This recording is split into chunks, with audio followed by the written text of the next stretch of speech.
Sir இப்போ காங்கிரஸ் திமுக கூட்டத்துல இருந்து வெளியில வருதுன்னு வச்சுங்களேன், திமுக ஆதரவு காங்கிரஸ் அப்படின்ற ஒரு விஷயம் இருக்கிறப்போ அப்ப தமிழ்நாடு காங்கிரஸ் ரெண்டா உடையுமே சார்?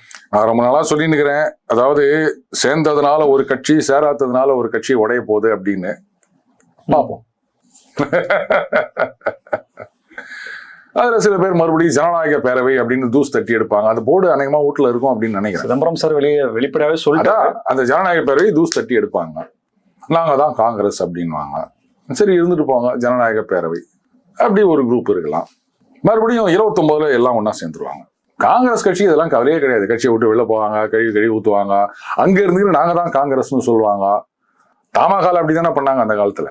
வெளில வந்துட்டு அங்க வந்து காங்கிரஸ் ராஜ்யசபா மெம்பர்னு டெல்லியில இருக்காங்க, இங்க வந்தோடனே நாங்க தமாகான்னு சொல்லிப்பாங்க. இந்த கூத்தெல்லாம் நடந்தது தெரியுமா?